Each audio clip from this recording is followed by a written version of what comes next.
பிரியமானவர்களே, இயேசு கிறிஸ்துவின் இனிய நாமத்தில் உங்கள் யாவருக்கும் நற்செய்தி அறிவிக்கலாம் வாங்க ஊழியத்தின் சார்பில் உங்களை வாழ்த்துவதே நான் அதிக மகிழ்ச்சி அடைகிறேன். இந்த 40 நாம் பார்க்கக்கூடிய காரியம் என்ன? ஒருவேளை இந்த 40வது பகுதி முடியும் தருவாயிலே உங்களை பார்ப்பதிலே நான் அதிக மகிழ்ச்சி அடைகிறேன். இயேசுவின் சிலுவை அருகே அவருடைய தாயும், நல்லா கவனிக்கணும், கடைசியாக அந்த சிலுவையிலே அடைக்கப்பட்டு வானத்துக்கும் பூமிக்கும் நடுவாக தொங்குகிற இயேசுவை சிலுவையின் கீழாக அருகே, இயேசுவின் சிலுவைக்கு அருகே அவருடைய தாயும், நல்லா கவனிக்கணும், தாயின் பாசம் யாரையும் விடாதுங்க. பிள்ளைகளை யாரை கேட்டாலும் அம்மா அம்மா அம்மா என்று சொல்லிதான் பேசுவார்களை தவிர தகப்பனை விட தாய் மீது அதிக பாசம் கொண்டவர்களாக இருப்பார்கள். எனவேதான் வேதம் சொல்லுது, தாய் தேற்றுவதைப் போல நான் உங்களை தேற்றுவேன் என்று வேதம் சொல்லுகிறது. இதே வார்த்தையை 40வது பகுதியிலே நாம் பார்க்கிறோம். பிரியமானவர்களே, மனுஷன் தேற்றுவதல்ல, தேவன் தேற்றுவதே ஒரு பெரிய ஆறுதல். தகப்பன் தேற்றுவது ஒரு ஆறுதல் அல்ல, தாய் தேற்றுவது ஒரு பெரிய ஆறுதல். தாயை மறந்து விடாதே. நீ இந்த உலகத்தில் அநேக நாட்கள் நீடித்திருப்பதற்கு உன் தகப்பனையும் உன் தாயும் தள்ளிவிடாதே. ஒருவேளை தாய்க்கு சோர் போடாமல் இருந்துடாத. ஒருவேளை தாயை புறம்பே தள்ளிவிடாதே.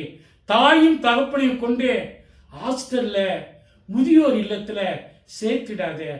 வேதம் சொல்லுகிறது, நீ இந்த உலகத்துல நீடித்திருக்க வேண்டுமானால், நீ இந்த உலகத்திலே வாழ்வாங்கு வாழ்ந்து சுகித்திருக்க வேண்டுமானால், அதாவது சிலுவையிலே தாய் மகனை நோக்கி பார்க்கின்ற இந்த கடைசியின் செய்தி. பிரியமானவர்களே, இந்த 40வது பகுதி என்ன சொல்கிறது?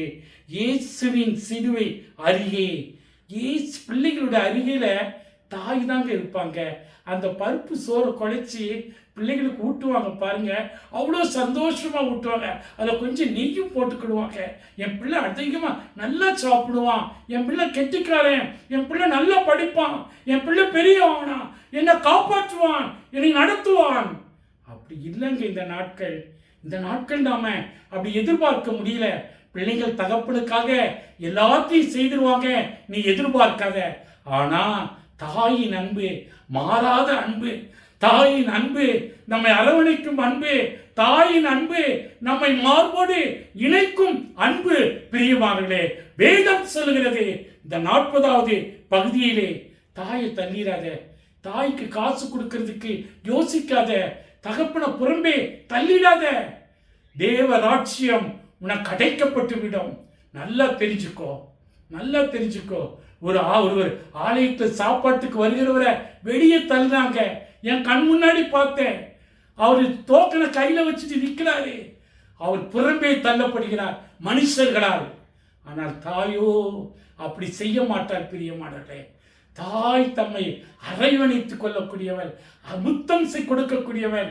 எனவேதான் இந்த 40வது பகுதியிலே வேதம் சொல்கிறது, யோவானுக்கு எழுதின நற்செய்தி நூல் 19வது அதிகாரத்திலே, இயேசு சிலுவையில் அருகே அவருடைய தாயும் அவருடைய தாயின் சகோதரியுமான கிலேயோப்பா மரியாளும் மகதலேனாலே மரியாளும் நின்று கொண்டிருந்தார்கள். வேற யாரும் இல்லைங்க.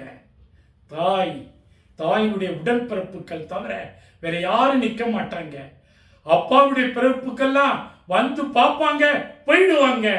ஆனா தாயினுடைய பிறப்புக்கள் தான் நம்மோடு கூட கடைசி வரை நிற்கக்கூடியவர்கள். தாயை தள்ளிடாத, தகப்பனை வெறுத்தராத. வேதம் சொல்கிறது, இந்த உலகத்தில் நீ நீடித்து வாழ்வதற்கு உன்னை பெற்றெடுத்த தாயும் தகப்பனையும் மறந்து விடாதே. 40வது பகுதி என்ன சொல்லுகிறது? இயேசுவின் சிலுவை அருகே அவருடைய தாயும் அவருடைய தாயின் சகோதரியுமான கிலேயோப்பால் மரியாளும் மகதலேனாலே மரியாளும் நின்று கொண்டிருந்தார்கள். இயேசு சிலுவையிலே அடிக்கப்பட்டவராக, நொறுக்கப்பட்டவராக, ஐயோ என் மகன் என்று சொல்லி, ஸ்திரீயே நீ கலங்காதே, உனக்கு ஒருவர் இருக்கின்றார் என்று சொல்லி பொறுப்புகளை ஒப்படைக்கக்கூடிய ஒரு நேரமாய் இருந்தது. பிதா, குமாரன், பரிசுத்தாவின் நாமத்தினாலே ஆமென்.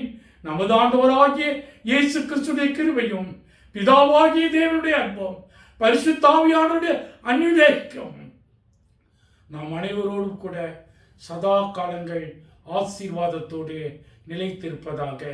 ஆமீன்.